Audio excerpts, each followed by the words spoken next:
parce que man original Boy Town la man original Boy Town la sama papa Fass la juddoo sama yaay Fass la juddoo ma juddoo Fass man digg Town laa tax.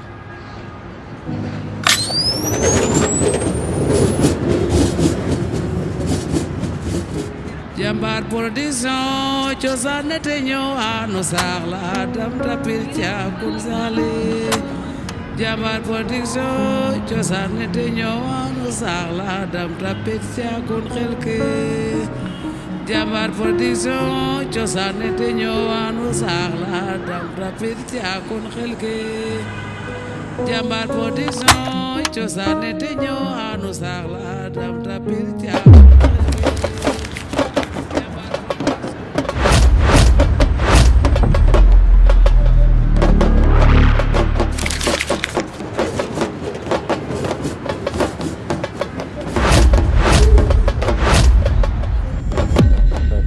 Bon, je me présente, Maël Madiagne Gueye, connu sur le nom de Fils du Tigre. maa ngi juddoo Fass yaroo Fass màggee Fass nekk xale teel a tukki j'ai beaucoup voyagé entre le Sénégal, l'Espagne, la France, où j'ai terminé mes études, on va dire. Et je suis lutteur sénégalais. Je pratique ma passion et je pense que c'est ce que les gens ont envie de savoir. Donc nekk xale bu cool, bu tranquille. Des fois bëri affaire comme tous les enfants nekk di perturbé. On m'a forcé à l'école.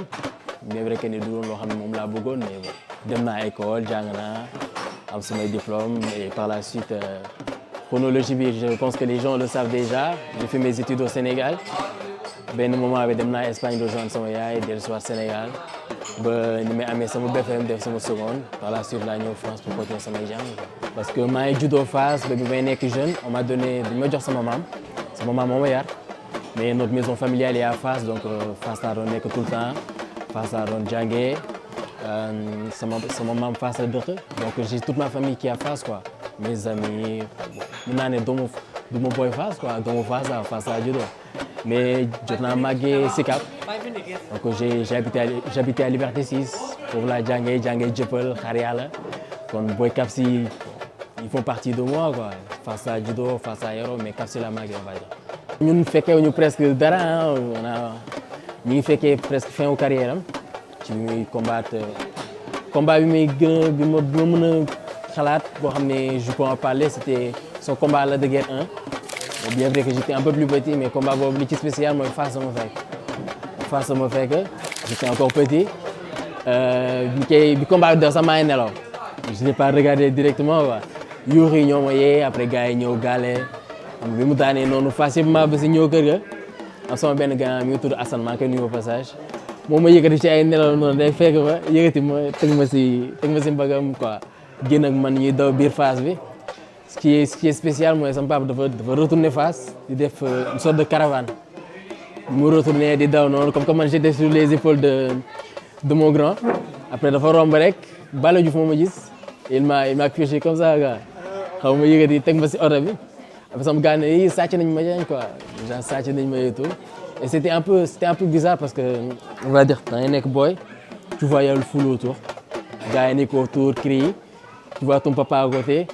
Et tu vois, c'est des moments que je peux pas oublier, quoi, qui restent dans ma tête, on va dire.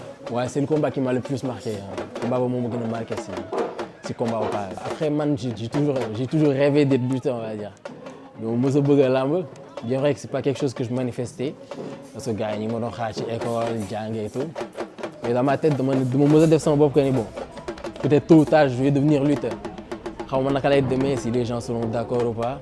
Jusqu'à ce que même si je suis allé, je me rappelle des souvenirs quoi sama copain dañu ma ko doon tooñee mooy Mardi Gras kay ñi déguisé wu policier ñi di déguisé wu kii man mbër laa doon déguisé woo dama doon sol sama yére sama xaftaanu tabaski laa doon jël rek sol ko ma demee gaale gis ñaari sengoor tax jël ko jël samay morceau tax ko fii xam nga mooy dem jël sama benn bouteille def si meew ñëw les gens ça les da leen doon impressionné quoi ils se disent bon ñi ñëpp ñi ngi déguisé wu lii moom mbër lay déguisé wu tu vois.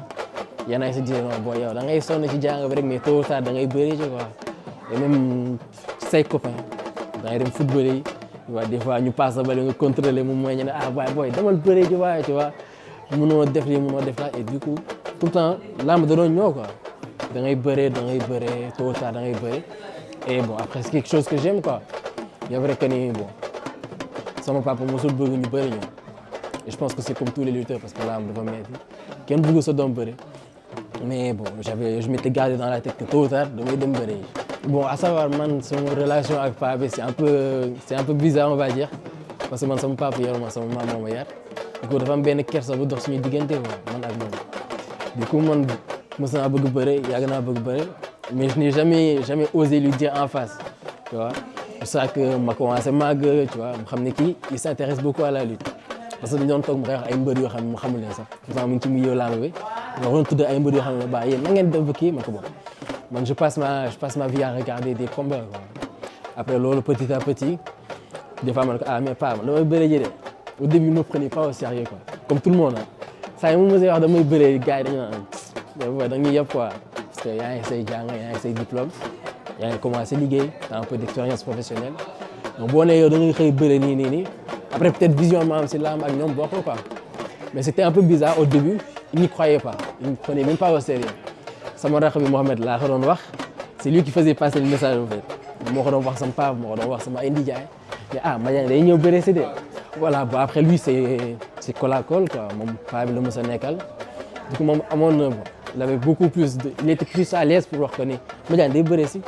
Et après quand il a commencé à entendre ça une fois deux fois trois fois il m'a dit da nga bëgg bëre donc waaw dama bëgg bëre waaw mu ne bon après lui il avait ses conditions quoi il fallait que nga am sa licence ci jàng parce que depuis petit on te paye l'école yaa ngi jàng si école yi te làmb du métier quoi pour lui la lutte c'est pas un métier parce que c'est un laps de temps c'est un sport on va dire mais sport la buy ànd ak dara parce que comme tous les jeunes am na ñu bëri dañuy bàyyi seen liggéey ñuy bàyyi seen jàng pour bëre et lui n'a jamais été d'accord pour ça pour moom sax da nga war a dem liggéey wàcc dem entraîner moom loolu la mës a gëm quoi de ce fait transition dafa xaw a bizarre si moom quoi ouais après bon j'ai su le convaincre ouais bah pas naa sama licence j'ai commencé master tu vois liggéey man lamb passion laa koy defee quoi parce que après bon avant tout je gagnais bien ma vie sans lamb et même gëm naa ne bu ma bàyyi woon lamb di def leneen quand même j'ai un profil qui attire quoi en fonction de son expérience professionnelle et tout donc noonu la ñëwee petit à petit ba un bon jour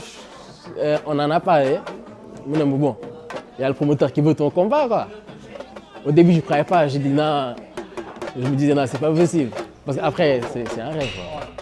Ñun plus petits vu que dañ bëgg lamb on les voyait comme des idoles tu vois c'est des gens que tu vois à la télé yeneen di gis sa gaale et tout par contre man j'ai plus fréquenté Bruce Lee que les autres étant donné que sama kër maam laa nekkoon et que lui il venait souvent là-bas par contre les autres on les croisait ah dañ leen doon fekk entraînement dañ doon dem entraînement pas di leen côtoyer nekk ay grands yu cool quand même tu vois le respect c'est important pour nous donc ay idoles la ñuy doon si ñun tu vois c'est des gens avec qui on a grandi comme Papa Sow tu vois Papa Sow Gris Bordeaux Balla Diouf c'est des gens quoi yoo xam ne ñun dañ leen gis ba finalement doon nañu saf quoi bu ñu leen gis ci télé bi tu vois parce que gars yi ni ñu leen gisee ak ñun étant donné qu'on les côtoie ça fait que c'est ça nous motive aussi.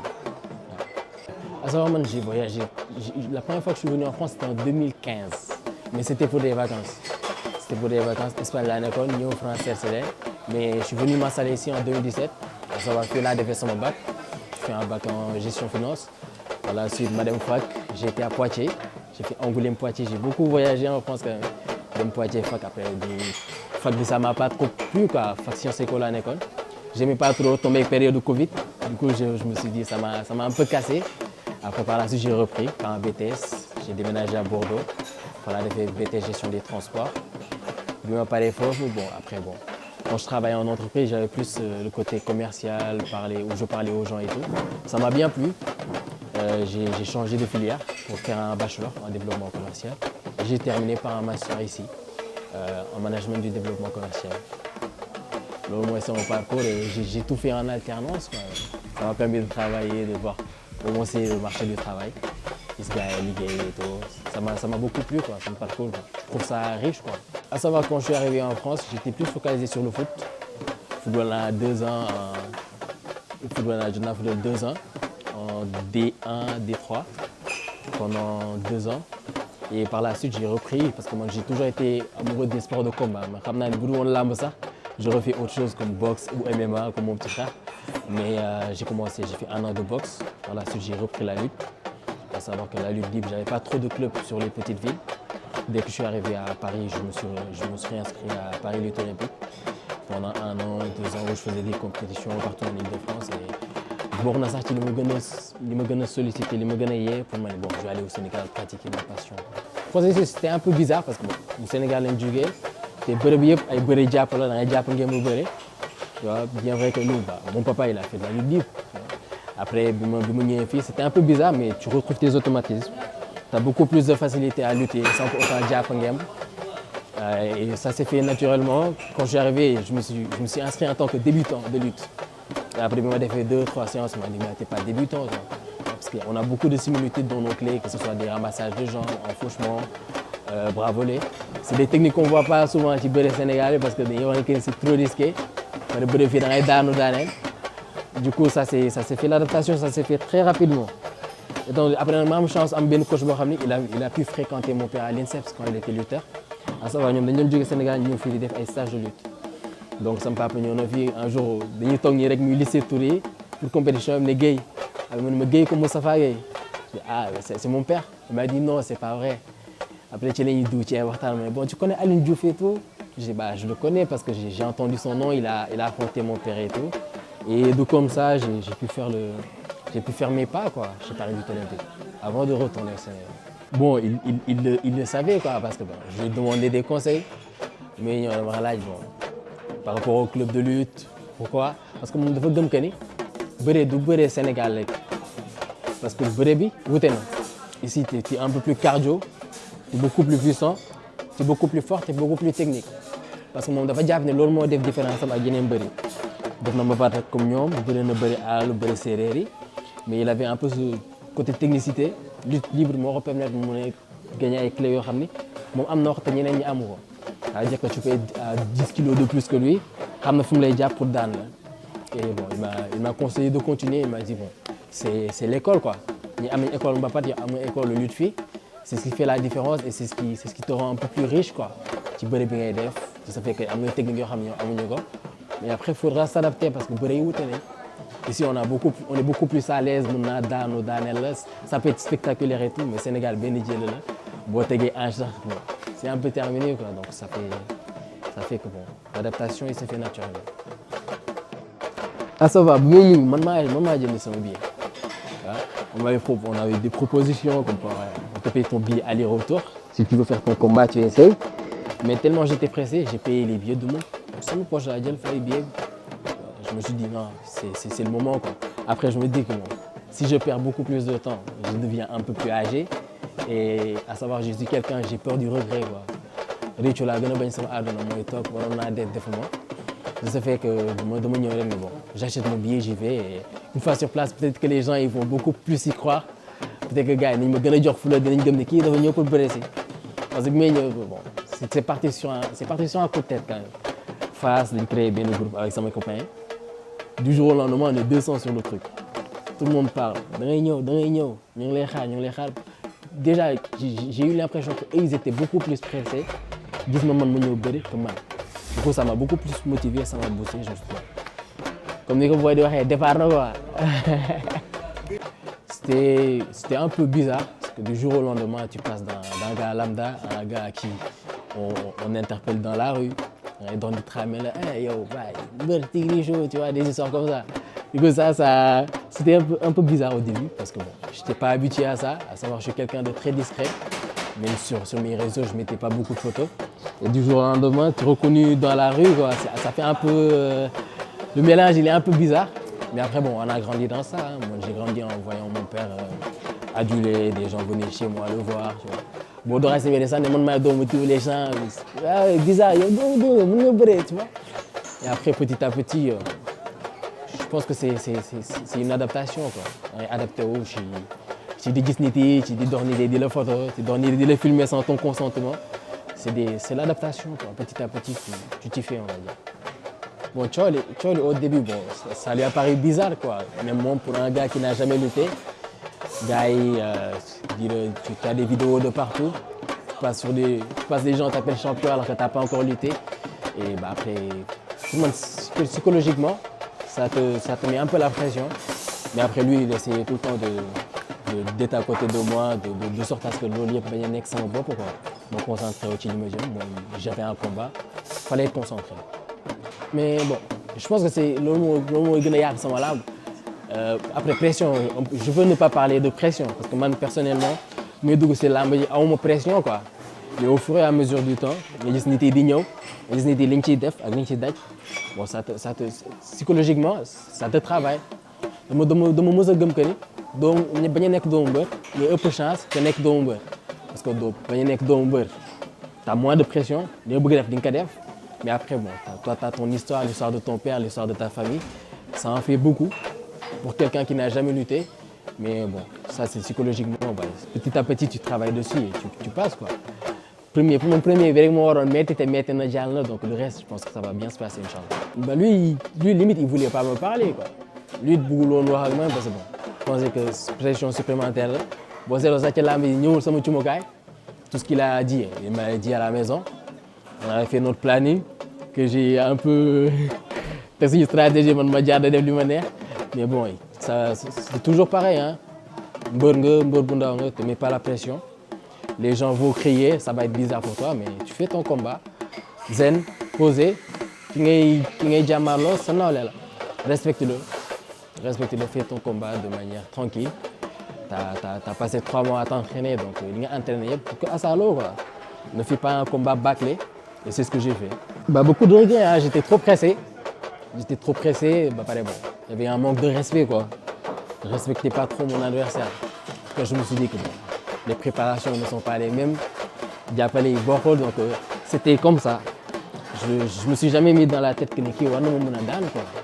waaw mais après c'est des leçons ay jàngat la yu bëri nga xam que ni bon làmb ak peu importe l'adversaire que tu as faut pas le sous-estimer gars yi jàppee ko lii wala jàppee ko lii t'as un adversaire t'as un homme devant toi qui est prêt à faire tout pour te gagner quoi dafa pare pour daan la ay mbokkam pare pour daan la donc li nga war a def mooy focus rester concentré jox ko li nga war après résultat suivra quoi. Après coach Tim man peut-être il me connaissait pas mais man je le connaissais avant parce que je m'entraînais dans la même salle de gym. Des fois damay ñëw toog si kaw il ne me connaissait pas Franc xaw ma woon damay toog leen seetaan c'est un gars que j'admire di gis ay liggéeyam on a beaucoup parlé pendant que j'étais au Sénégal on a parlé jusqu'à il m'a dit que si tu viens je te prépare tu vois am na yéene bi waa ci man am na yéene préparé ma te après nous on a tous besoin de ça je reste un petit lutteur et c'est un investissement pour moi. Le fait de côtoyer des coachs au Sénégal aussi j'ai un bon coach Mané qui est très très bon mais après là bon il y a une différence où tu as beaucoup plus de récupération les méthodes de travail changent et c'est quelqu'un que j'apprécie humainement et professionnellement aussi et yéene bi mu am si man mi ngi fi te jàpp naa ni bon au fur et à mesure ñu dem gars yi di gën a gis liggéey bi bah il y a eu beaucoup de différences physiquement parce que les méthodes de travail changent c'est quelqu'un de méthodique et la préparation elle est spécifique hein comme ni ma koy waxee rek liggéey du fen quoi li nga liggéey rek les résultats ils vont suivre les gens ils vont voir te bon j'apprécie la manière dont on continue à travailler ci ni ñuy liggéeyee méthode bi et tout ça me va te moom tamit gis naa ne ça lui va quoi donc je pense que la différence c'est que au début j'étais un peu trop méthode Sénégal et là on change un peu de méthode quoi. doole du doy ay xale lañ jàpp naa bu ñu entraîné war nañ gën a mën a am doole yi processus là l'essentiel c'est de ne pas ñu bañ a yàqamti daal nekk si li ñu war a rek petit à petit et je pense qu'au fur et à mesure du temps ça va les images ne vont pas mentir quoi gars yi dinañ gis dañ xam que ni kii ñëw fi tëdd dina la dafa ñëw di liggéey. Et il s'est préparé mentalement et on lui a laissé un temps d'adaptation. Voilà, on lui a laissé un temps d'adaptation de 15 jours, une semaine, 15 jours, de façon à ce que vraiment il comprenne ma façon de travailler, qu'il s'adapte au nouveau matériel, qu'il s'adapte à tout en fait, à l'environnement et à tout le reste, même s'il a l'habitude de travailler en salle, etc. Il a l'habitude de travailler avec ses frères, c'est pas un débutant quoi. Mais c'est vrai que c'est quelque chose d'assez spécial quand t'as pas forcément été suivi par la même personne, etc. C'est un changement c'est un changement d'environnement, c'est un changement global en fait. Et tu dois t'adapter, tu dois avoir cette période d'adaptation, comme je l'ai eu avec d'autres personnes, pour pouvoir te donner à fond en fait, tout simplement. Il n'y a pas eu de plan, Le but c'était vraiment de faire un travail sur ces points faibles que j'ai dû déceler au fur et à mesure. Et de continuer à travailler sur ces points forts tout le monde a des points forts, tout le monde a des points faibles, tout le monde a des points forts. Sauf que lui, son avantage, c'est déjà qu'il est très jeune, qu'il est en pleine bourre en fait. Il a toutes ses capacités. Donc il n'y avait pas forcément de plan. C'était une première préparation que j'ai fait avec lui. Et franchement, ça s'est super bien passé. Autant sur le plan psychologique, parce qu'il fallait qu'il se remette un petit peu de tout ce qui s'est passé auparavant. Il y a pas mal de poids qui ont été sur ses épaules. Voilà, on a fait en sorte que ce soit du passé. Et qu'aujourd'hui c'est un nouveau jour, il a un prochain combat à préparer. Donc on a fait en sorte d'oublier le passé et vraiment de se focaliser sur ce qui se passe aujourd'hui. On est encore sur une phase de travail, jusqu'à la fin, donc jusqu'à son départ. On est toujours sur une phase de préparation spécifique sous tous les aspects. Et après, quand il rentrera à Dakar, il aura cette phase de contact et de récupération. Là, on va dire qu'il a encore une bonne marge de progression. Je pense que là, il a un bon 50-60% de ses capacités parce qu'il peut encore évoluer énormément. Et même 60, je pense que c'est même un petit peu haut, mais je pense qu'il a 50%. Et il faut lui laisser du temps. Du temps de travail, faut lui laisser du temps, des combats, de la compétition. Et puis, je pense que ça va aller de mieux en mieux. Alors, il s'alimente déjà très bien. Il a une bonne hygiène de vie, il a une bonne hygiène alimentaire. C'est quelqu'un de travailleur. Il fait son boulot à côté, il s'entraîne à côté. Donc, non, par rapport à son hygiène, je lui ai donné quelques conseils, comme privilégier sa source de protéines, etc. Privilégier tout ce qu'il y a à privilégier, en gros. Et sinon, il n'avait pas forcément de contraintes alimentaires. Parce que physiquement, il était bien, au poids, il est bien. Il a une très bonne évolution musculaire, donc aucun problème pour ça. Si tu veux aller quelque part, si tu veux gagner ce combat-là, tu es obligé de t'imposer cette rigueur-là. Si tu ne te l'imposes pas, c'est que tu n'as pas envie. Là, lui, il n'a pas droit à l'erreur. Il a attendu, il a eu un premier combat qui a échoué, il a un deuxième combat. Là, on part pour la victoire. Je serai là parce que c'est deux combattants que je suis, qui combattent le même jour. Donc voilà, bien sûr que je serai là. Je serai là même un petit peu en avance. Mais déjà merci parce que c'est vrai que la communauté sénégalaise fait maintenant une partie intégrante maintenant de mes réseaux, très actifs, très interactifs aussi. Les personnes du Sénégal m'envoient beaucoup de force, beaucoup de messages et franchement ça fait vraiment plaisir. Je vous remercie vraiment tous. Que Dieu vous garde en bonne santé et voilà, on se retrouve à Dakar bientôt, Inch'Allah. En jeu combat, il y en a beaucoup qui disent que c'est risqué, hein, à savoir que moi, ce n'était pas mon adversaire prédestiné. Je voulais un autre, mais bon, c'est tout le temps le même nom qui revient, Bou Siteu. Pare ñun dañuy dénkaane suñu bopp donc kilifa yi lu ñu wax rek dañ ciy soobu ñun ñooy choisir ñan nañuy bëreel comme tous les lutteurs, nous on a un plan de carrière. Donc, je veux affronter les meilleurs. Je visais des adversaires qui avaient plus de 5 combats et tout. Ils m'ont dit bon, il faut y aller petit à petit. Et sur le plan marketing commercial, combat donc c'est un adversaire qu'il faut prendre au sérieux. Et Inch'Allah, bon, on n'est pas pareil quoi. Je vise plus haut que lui et ça va se voir Inch'Allah. Son adversaire, je veux un Bou Siteu robuste, un Bou Siteu courageux, Boudol Lola c'est bien quoi, Daw parce que bon, il le considère comme un comédien, mais pas moi. Je le considère comme un vrai lutteur.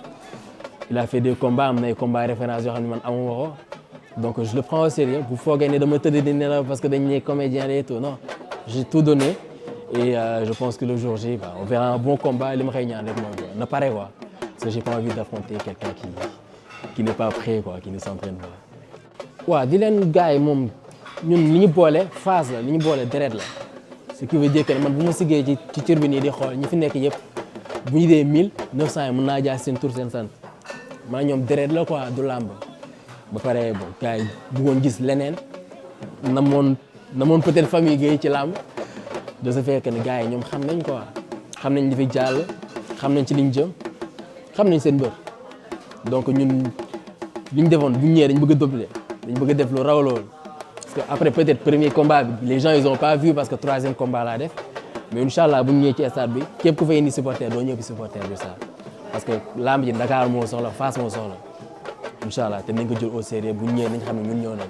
Waaw dernier mot ça va être des remerciements rek d'ailleurs déjà pour le promoteur Mansour boo xam ne suma grand la.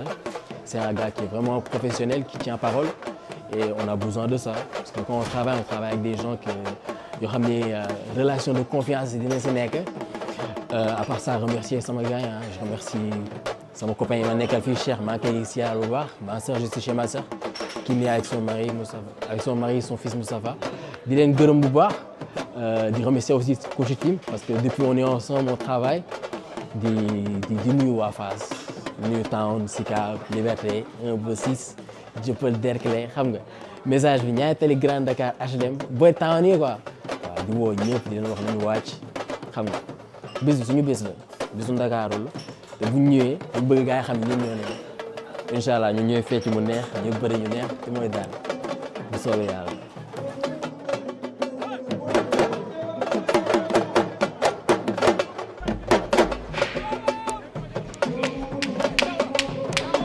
Jambar production cosaan te ñëw ano saax la dam tapir caakum sale Jambar production cosaan te ñëw ano saax la dam tapir caakum xelke Jambar production cosaan te ñëw ano saax la dam tapir caakum xelke Jambar production cosaan te ñëw ano saax la dam